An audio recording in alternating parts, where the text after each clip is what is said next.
Hey, what's up, everybody? Welcome into a brand new edition of the Smoke Break College Football Podcast, coming your way twice a week on Tuesdays and Thursdays. Just spending a few minutes with you, talking the sport that we all love, that is college football, that is now entering week 10 of the season. And I've said this in week 4 and 5 and 6. Can you believe that we're here? Can you believe that we're here? Can you believe that we're here? Can you believe it's going by this fast? And if you've been following the sport long enough, then yes, you can believe it's going by this fast, because this is how it goes. A long, long wait. And then before you know it, it's here. And even quicker, it's almost already gone. We're entering the final month of the season now. But what a week 9 it was. And being a Tuesday edition, that's what we're going to talk about, is the week that was. Thursdays looking ahead at the week that could and will be. I'm Craig Smoak, Garrett Ross behind the scenes. This is the Smoke Break Podcast, twice a week. Please hit that like and subscribe button if you're interested in more college football in your life. And if you're like me, you can never quite get enough. And this past weekend, I could always have more, but I was feeling full and satisfied after the results and the storylines and just the action that we saw this past weekend. So first things first. There were results, and there was one in particular that played heavy into everything that's been talked about since, and that was Texas A&M marching into Baton Rouge, Louisiana, and picking up a massive win for Mike Elko and company. The Aggies, number 3 team in the country, now 8-0 overall, 5-0 in the SEC, and winners over rival LSU 49-25. The Tigers fall out of the top 25 rankings, but most importantly and most notably, they find themselves now in search of a head coach after a very tumultuous tenure with Brian Kelly that involved some successes, but mostly a lot of hand-wringing and hair-pulling in some cases, and just disappointment, too much disappointment. Brian Kelly officially out at LSU, and so now a double-digit coaching carousel starts to approach the 15 mark, as we are now past 10 coaching vacancies. And the question is, how close to 20 do we possibly get? Now, I don't think there's like another 9 jobs that are out there, but I think that there are another handful that could be out there. And so to be approaching 20, not entirely out of the question. Curious how close we get to that. But one thing's for sure, regardless if the carousel were to stop now or not, we have more than enough with the jobs that are currently open, especially now with LSU involved, to have a lot of fun here over the next few weeks and months, speculating, figuring out, reporting on what's what with who and where and when and why all of these jobs will make sense, only to then probably reopen in some cases. And maybe LSU's a job that reopens again here in 3-4 years, or maybe they find the right guy in John Summerall. But this will be a fascinating coaching search that you throw into the mix along with the Florida. And then, of course, there's your Oklahoma States and many, many others, and a few that have not become official that maybe are by the time this is all said and done. But this wasn't a result of the loss to A&M. However, an accumulation of things. But the A&M loss, so brutal from an LSU perspective, so convincing from an A&M perspective.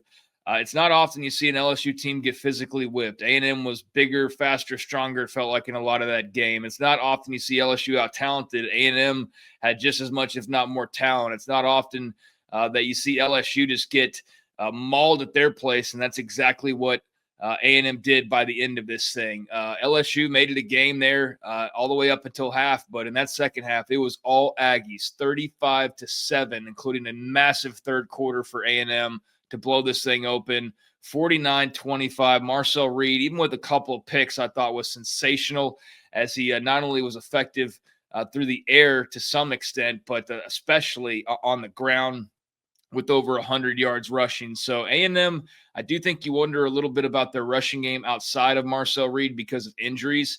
Can Reuben Owens carry a majority of the load? Now, they divvied up carries to a lot of different guys, but if there's an area where I'm a little bit concerned maybe about A&M, it's the depth in the running back room. But regardless, that's for concerns later on down the line. Right now, you're feeling great as an Aggie. And even with Aggie fans having this a bit of stress that comes along with being successful because you're waiting for that other shoe to drop, I think you got to get over that. This is a real deal, legit national title contender. And we've said that about other teams that have fallen to the wayside, but we said that typically in weeks 3, 4, 5. we're sitting here rolling into week 10 and in the final month of the season. A&M's unscathed, so huge win to go into Baton Rouge and get this W for a variety of reasons, but then to also send LSU into coaching search is amazing stuff, and this just feels like a different type of year for A&M. So an incredible win for the Aggies, and we'll see if they can keep it rolling. And as I mentioned, LSU will be a fascinating job that now opens up and that we get to track here over the next few weeks. Meanwhile, elsewhere in the SEC, Ole Miss marches into Norman. And after a little bit of a back and forth, especially in the second half, Lane Kiffin and company, speaking to coaching searches, his name mentioned more than anybody else at this point, and nobody benefiting more from an agent perspective than Kiffin's agent, with yet another major SEC job opening up that he will at minimum get some talks, some mentions for.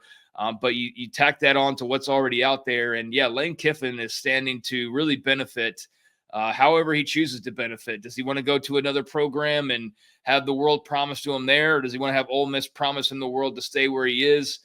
He's good either way, but he's really good after that win over Oklahoma, because the Rebs are now 7-1 overall, 4-1 in the SEC, right in the thick of the SEC title race and the national college football playoff mix as well, the national championship hunt, I should say. And so what a great win. Trinidad Chambliss, fantastic. Yet again, what a story that continues to be. Just a great story in a sea of negative NIL and negative transfer portal stuff that we hear more often than not. Trinidad Chambliss, one of those various examples that you can throw out there when you're hearing those types of conversations about why the portal is beneficial and why some of these things aren't the big bad boogeyman. And so he's certainly a poster child for that this year, but he was great against the Sooners. And Oklahoma now drops their second game after the loss to Texas, but their second SEC loss. So they're in a little bit of a situation now where they have little room for error for the college football playoff race, and mostly, more importantly right now, for the SEC race as well. So John Mateer, okay to not good to speak of. They try to figure that out, and really just a complete lack of weapons outside of an Isaiah Sategna, who's been steady all year long, but a guy like Deion Burks has amounted to really not much at all, considering the hype that was surrounding him. And Mateer hasn't been good. He also hasn't had a lot of good around him. I think that he's probably back at Oklahoma next year, and I think that they go really hard in the portal to try to surround him with some dynamic weapons. But this has lost a lot of luster from an Oklahoma perspective, this 2025 race now, with this second loss around their neck. So little room for error. Disappointing to lose at home. Disappointing to have a big missed opportunity there if you're Oklahoma. And so they move on, but their schedule does not lighten up in any way, shape, or form. And you go from 6-2 to maybe a very realistic 6-3 as you travel to Tennessee, and then you travel to Tuscaloosa, and then you take on Missouri, and you take on LSU, which LSU looks a little less fearsome now, but still, that's what's ahead of Oklahoma. So this thing could slide real quickly, or it could get really great really quickly with the schedule they have upcoming. But that is going to be fascinating to watch, as there's already a little bit of angst there in Norman. Not hot seat fire Brent Venables angst just yet, but there's building blocks that are forming that can lead you there pretty quickly if they don't get a few wins the rest of this year, and this travels into next year as well. But a great win for Ole Miss and Lane Kiffin as they just keep on rolling along, and they are a team that you've got to have right there squarely in this national title conversation. Meanwhile, BYU goes on the road. They're now inside the top 10, but go into Ames, Iowa, and beat the Iowa State Cyclones.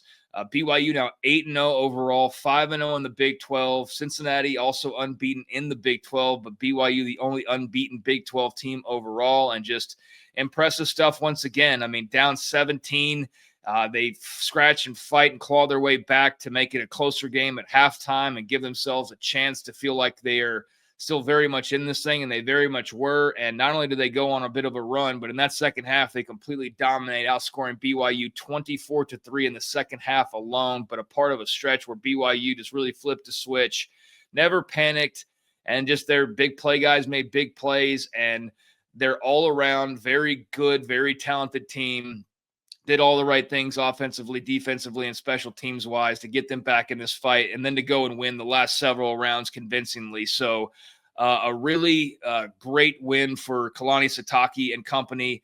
You found yourself, in a hole down there 17-7 at one point, but you're able to fight your way back and get another win. And this Bear Bachmeier, this young freshman, just continues to be as impressive as any young quarterback we've seen in the country this year. So BYU very much a real contender. We'll see what happens here upcoming, because they do have this Texas Tech game looming, but they've got the bye this week, so a couple of weeks to prepare. You're unscathed. You just got this big win in Ames, Iowa, so there's no doubt you feel like you can go anywhere, including Lubbock, Texas, and win. Tech, Baron Morton appears to be healthy, but Will Hammond, we know, is now out the rest of the season, so they're suddenly a little bit vulnerable, and you know that BYU will be bringing the heat, trying to knock Baron Morton out of that game in a right way, of course. But Texas Tech now down to Morton, and then there's Mitch Griffiths, which, with all due respect to him and the way he played last week, I don't think that's a guy you want to hang your playoff hopes around. So Tech skating on thin ice a little bit, but that game with BYU looming large here in a couple of weeks, and BYU looking fantastic after going into Ames and getting that big win there. So those Cougars, man, they are just so well coached and so explosive and just so filled with joy when you watch them, which I know can sound kind of weird, and I'm not trying to be all sugary sweet about things, but man, it's a football team that just looks like it enjoys itself at all times and has a lot of fun and never panics. And it's just a real testament to Kalani Sitake and the job that he's done there. And he's just deserving of a lot of praise. And I'm excited for the Cougars and what this season could potentially turn into, because it's off to one hell of a start. And that was a big box to check there with that trip to Iowa last week. Missouri falls to Vanderbilt in what you thought would be an excellent SEC game and one of the bangers ranked on ranked. Diego Pavia and company at home with another big challenge in front of them, and Pavia and the Commodores get it done. Back-to-back wins over top 25 opponents after beating LSU the week prior. Had the competitive game with Alabama right before that as well. So the schedule does not ease up for Vanderbilt, as they will now play their fourth consecutive top 25 team when they travel to Austin this weekend to take on the Longhorns, who barely got by Mississippi State, but got by them nonetheless. But this Vanderbilt-Missouri game, very low scoring.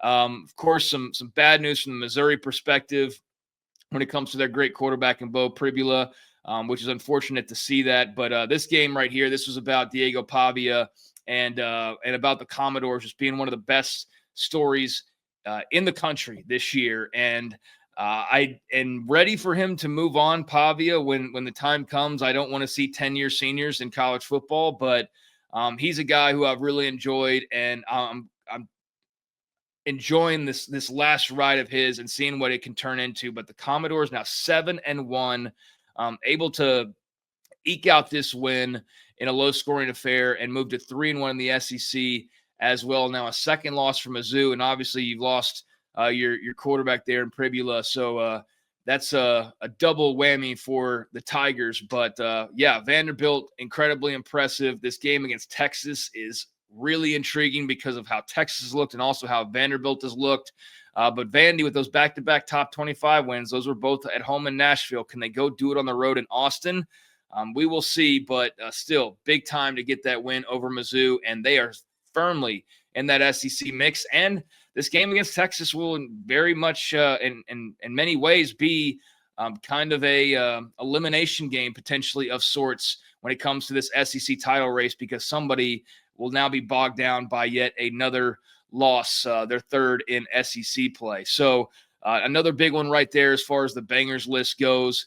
You had the big upset Memphis over South Florida. Memphis has now got to turn around, though, as this American race gets really, really interesting, and go play at Rice, which I'm looking forward to seeing how Memphis can keep this up. But that American race getting really interesting with South Florida losing, and now here comes Memphis back into the picture and back into the top 25, and that AAC race, just in general, one that is very, very intriguing. And meanwhile, Last game to mention from just kind of the bangers from last week, that AAC game, not one of them, but I just wanted to mention that because it was an upset that does affect that part of the playoff race. But the other banger that we talked about last week, Houston at Arizona State.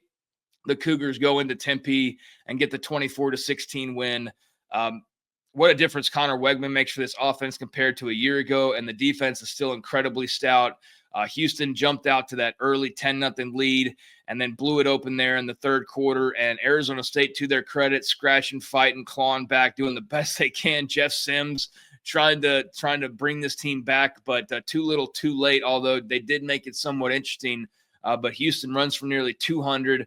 Connor Wegman, fantastic on the ground, and man, his big tight end Tanner Koziel has been an incredible target to add to guys like Stephon Johnson this year. It's been kind of a very hit or miss. Johnson's been hurt, and so there's not been a lot of, I feel like, weapons for Wegman to turn to outside of Dean Connors in the backfield. But if there has been one, it has been Koziel, who is a really good tight end, one of the better tight ends in the Big 12 and perhaps nationally as well. But huge for him to have a 100-yard game and a score. And the Cougs and Willie Fritz now very much in the mix of the Big 12 at 4-1 in the league, 7-1 overall, and now in the top 25. So can they keep this going as the schedule really doesn't get any much more difficult for them? They got perhaps the best draw they possibly could have, even though they got Arizona State and Texas Tech, who they played already, split those games. But West Virginia, winnable. At UCF, winnable. And then TCU and Baylor, Texas rivals to close the year. Those two teams aren't unbeatable by any stretch. So Houston looking very realistically at a potential 11-1, 10-2 type of year in the regular season. I don't know that they're that good that I'm like, yeah, that's a 10-2 team, but the schedule could very well say that. So huge win for them to go to Arizona State, and that completely flips the narrative on Houston now moving forward. So those are just some of the games from this past weekend, the bigger games, my thoughts, and just kind of reaction to what we saw. And next time I join you, we'll be talking about the games coming up this weekend and previewing those. Until next time, what a weekend it was in college football. Look forward to talking more about Week 10 coming up on Thursday. Please hit that like and subscribe. I'm Craig Smoak, and this has been the Smoke Break College Football Podcast.